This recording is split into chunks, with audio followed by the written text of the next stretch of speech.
OMG, I'm in the hot seat. Oh, that question was so perfect. Thank you for my, I want to know about preferences. So I hear you talk about preferences a lot, and what I'm curious about is, where do my preferences come from? We would like the word preference, and we like the way preference feels in you when you think about preference, because in preference, when you talk about a desire or something that you really want, often there's angst in your vibration. There's a wobble in your vibration because you want something that you don't believe, and so you're saying, I want it, but there's wobble in it. There's usually less wobble when you say preference because it's softer. I prefer that, not I've got to have it. I prefer that. So what's the rest of what you want to know about preference? Well, it seems that my preferences are unique to me, and I share some preferences with others, but it seems like we're all, you say we're individual lumps, we're all individuals, we're all unique, and it seems like my preferences are part of what makes me unique. And what is it that makes me unique? Well, you all come with intentions, preferences that you would describe in a more general sense when you make the decision to come. As you are here and exploring life, the life that you are living often contours those preferences. Mm-hmm. What we've noticed is that you get really, really, really good. Now think about preference, prefer. I choose this rather than this. Well, we really want you to make your preferences more of a strong vibrational statement.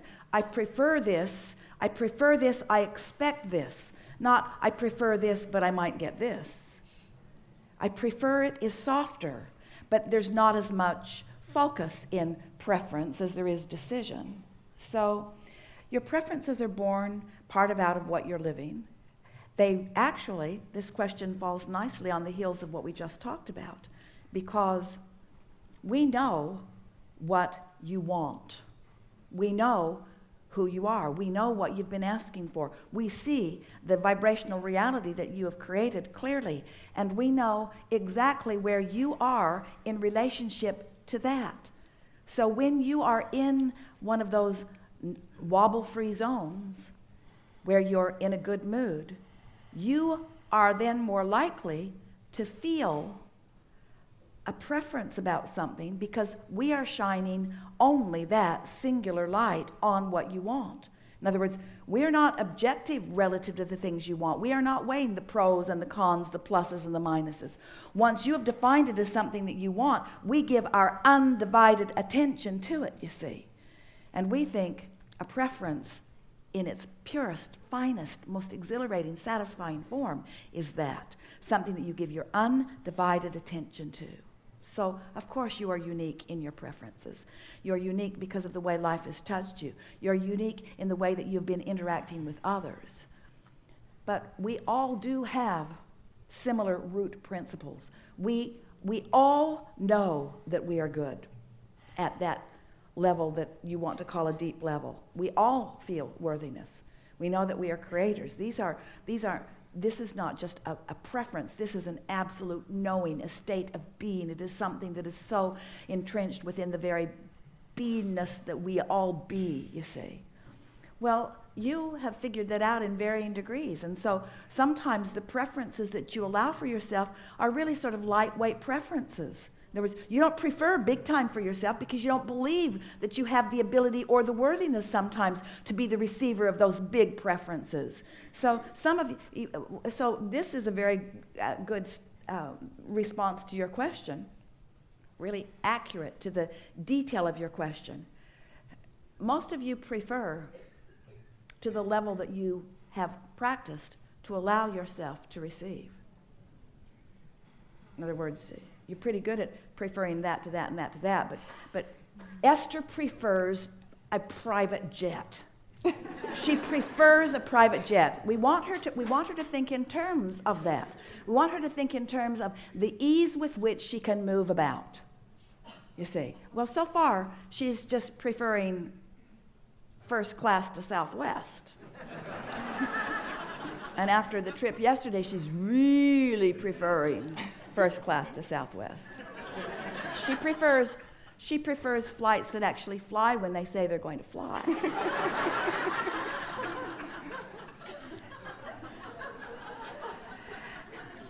We want her to prefer it with such fervor that nothing less than that is not just acceptable, fathomable. See, you want to hone your expectations into the place where the universe is responding to you. Nobody's preventing you from anything. It's all about the degree of your preference. Oh yeah, I sort of kind of like that. I really, really like that. Oh yeah, I sort of kind of want that. I want that. I must have that. Nothing less than what I want will do. I will not settle for less than what I've decided that I want. The universe will accommodate you. The universe always accommodates you. It's accommodating you to the preference that you've practiced. A lot of you are so polite in your preferences because you think it's a misguided thought. It's a total flaw in your thinking premise. You think that if you get something, you'll deprive someone else, so you have a light touch. Oh yeah, I just prefer it to a little better for me than it has been. Really? When you can be or do or have anything that you choose, when all you have to do is focus yourself with non-resistance attention toward things that you want, and the universe will find an immediate path to the fulfillment of whatever it is that you want.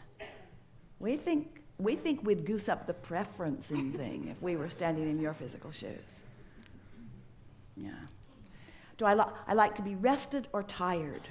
What do I prefer? I like to feel clarity or confusion. What do I prefer? I like to feel exhilaration or boredom. What do I prefer? So, what do I prefer? What do I prefer? I prefer abundance or money shortageness. I prefer to go wherever I want, whenever I want, or I prefer to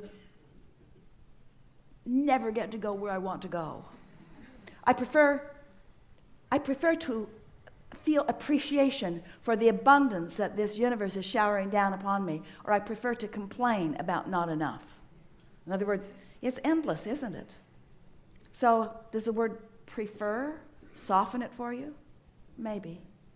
We'd use the word prefer if it's softer, and we'd use the word I expect if it's stronger. In other words, if you're unsure about something, don't say, universe, I demand that you give me this. Because there's wobble in that. There might be less wobble in saying, I really prefer that to that. But once the momentum of your desires gets stronger, we think your words will follow suit. Your words will be a better parallel to the way that you are feeling. Preference is sort of about pros and cons, pluses and minuses. Doesn't have to be, but it often is. Decision, determination. Feel the difference in those words. Feel the difference when we say, well, and I think that, or I know that to be true. In other words, shore up your words. Practice the words and get the wobble out of your words. Get the wobble out of your being, and the words will follow suit. That's good conversation. Yeah. I have a question about bugs. About what? Bugs. Do you prefer bugs? I prefer some bugs to other bugs. Well, then, we're trying to decide what's the best approach to this, because after we've just had a whole conversation about preferring and deciding and asking, then you want to talk about something that you don't prefer, and we don't think that's a very good idea. Well, no, my question is, there's a book called Anastasia about a woman who grew up in Siberia, completely in tune with nature, and she said that if bugs are biting you, it's because they're trying to take toxins out of your system, that they're always cooperating. And you talk about animals or they being might just be cooperative. hungry.